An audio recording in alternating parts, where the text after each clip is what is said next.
Au poste d'arrière gauche, deux tauliers, deux patrons. Non, je plaisante, il n'y en a qu'un évidemment. C'est Jordan Amavi. Jordan Amavi qui est 7ème du classement des notes, un but et 7 passes décisives. On a été un petit peu surpris du très bon nombre de caviar qu'il a distillé cette saison, le gaucher marseillais.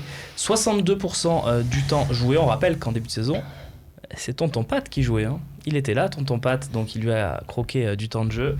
C'est certainement pas sa doublure actuelle qui lui en a pris.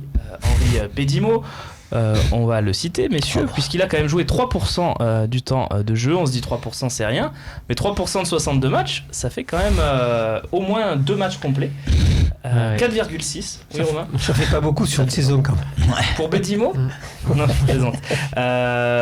Et pour être clair, le 4,6, c'est juste un peu mieux qu'Abdenour.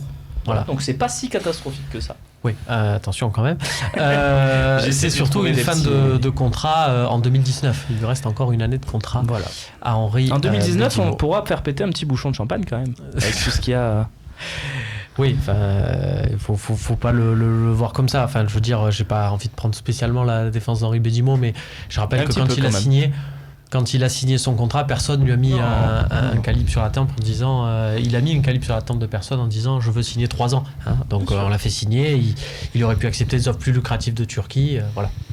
Messieurs, alors je vous demande, faut-il recruter un joueur à ce poste ou est-ce qu'on garde la solution Sakai, Sarr, Amavi, 3 pour 2 postes, voire Rokia qui pousse derrière. Jeu, mais Qu'est-ce qu'on fait parce que Rokia c'est un jeune joueur du centre. J'ai été très très déçu par Amavi en fin de saison.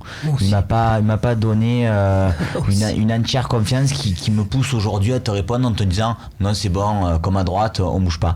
J'aurais envie effectivement, après on est toujours dans foot fiction et on se dit forcément ça dépend des priorités et peut-être s'il n'y a pas la possibilité, je m'en contenterai, mais s'il y a la possibilité de prendre un arrière gauche qui peut venir réellement le concurrencer, plutôt doublure ou plutôt titulaire, réellement le concurrencer, qu'on sache même pas nous en début de saison quand on fait les talks qui va être le titulaire quoi. D'accord, pas une vraie doublure, donc un vrai concurrent quoi. Après c'est compliqué Après ça ce concept là il est toujours particulier, Romain, titulaire remplaçant.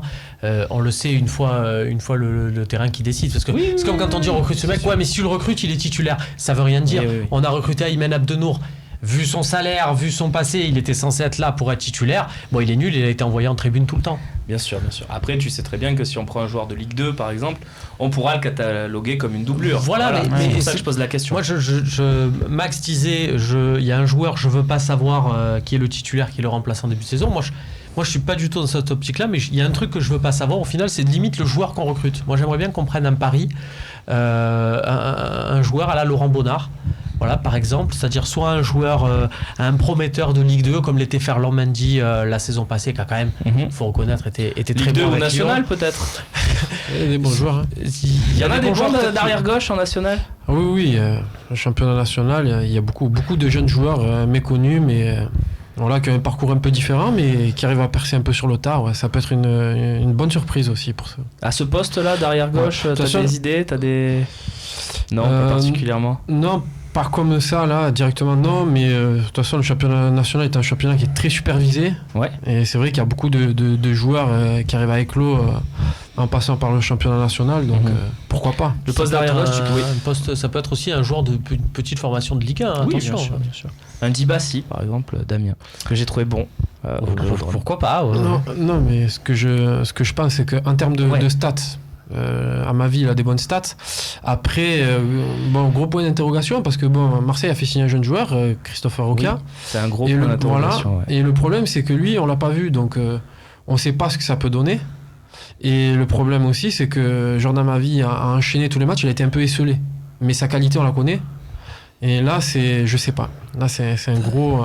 Mais tu sais même pas ce que tu ferais toi, en fait. Oui, je garde Amavi forcément, mais après, forcément, peut-être prendre quelqu'un parce qu'on sait pas. Rokia, on l'a pas vu. Est-ce que Rokia va rester ? Il peut être prêté, après ça peut être... Alors, prêté, je sais pas, parce que prêté, quand on t'a absolument pas vu jouer avec l'OM, que tu pars en prêt, je pense que c'est très compliqué. Je pense que tu peux pas partir dans un autre club de Ligue 1, t'as aucune référence, donc tu pars en Ligue 2, en national. Faut-il que des clubs le veuillent aussi, en national, hein. Parce qu'on sait très bien aussi que quand tu forces, on va dire, que ce soit l'agent ou que ce soit le club qui prête, qui force un peu le prêt, c'est pas forcément un cadeau pour le joueur une fois qu'il arrive dans la structure, parce que les mecs qui sont en place, et puis, ils vont lui faire un tapis rouge. On sait comment ça se passe. Un entraîneur qui n'a pas vu et qui n'a pas d'image sur un joueur, et ça peut créer des conflits avec un directeur sportif, avec un président. Donc là, c'est compliqué un peu. Après, moi, comme je me dis que Roca, ça se trouve, ça peut exploser, il peut. Voilà, on l'a vu en pré-saison, il a fait des super matchs. Voilà, après, Garcia peut juger qu'il arrive à maturation et lui donner sa chance. Moi, je recruterais un pari. Donc, je t'ai parlé d'un joueur de Ligue 2, d'une petite formation de Ligue 1. À un moment donné, on avait parlé d'un joueur de l'arrière-gauche de Eibar, par exemple, je crois, qui était en fin de contrat. Voilà, quelqu'un dont on ne connaît pas le nom, mais le staff de l'OM, qui quand même est censé bien bosser, trouve ce joueur-là, qui peut être une alternative, pas trop cher non plus, parce que l'argent est à mettre ailleurs. Francis, oui, non, mais priorité, pas priorité. Moi, je partage le fait que Jordan Amavi m'a beaucoup déçu aussi. Franchement, je trouve qu'il a fait une fin de saison qui était passable, surtout défensivement d'ailleurs, et qu'il a pris des risques par moments inopportuns. Mais c'est vrai que c'est pas encore sur ce poste-là que je ferai le gros effort. Autant j'ai dit que pour la poste centrale, il fallait quelqu'un de niveau. Je suis assez d'accord sur le fait qu'il faille... Alors, le petit Roca, c'est ça. Moi, c'est mon point d'interrogation complet, quoi. Mais il faudrait peut-être prendre un joueur de deuxième division. Et il y en a de très bons joueurs de deuxième division, pur gaucher, etc., qui coûtent pas cher ou qui coûtent zéro, quoi. Quitte à dire, on laisse 15% sur le futur transfert au club qui nous le vend, ou voilà, quoi. On avait fait avec Benjamin Mendy. Comment ça se passe dans ce cas-là où il y a une interrogation, tu le disais sur Roca. Est-ce qu'on attend par exemple le mois d'août, on laisse passer la prépa, on teste le joueur, je parle de Roca, ou est-ce qu'on se dit dès maintenant, il faut quand même recruter à ce poste-là, quand on a une interrogation vraiment sur un jeune comme ça? Quand on a une interrogation, il faut faire un choix, quoi. Je veux dire, il faut savoir. Il faut le faire maintenant ou il faut le faire. Est-ce qu'il a suffi? Oui, parce que le recrutement, ça se fait pas comme Mitroglou le 29 août, quoi, quand même. Hein, 31 même. Ou le 31, ou le 31, quoi. Bon, il faut savoir si aujourd'hui, après une saison d'entraînement avec les pros, on n'est pas capable de dire ce joueur-là, je vais en faire mon numéro 2 derrière ou mon numéro 3, ou il faut absolument le prêter.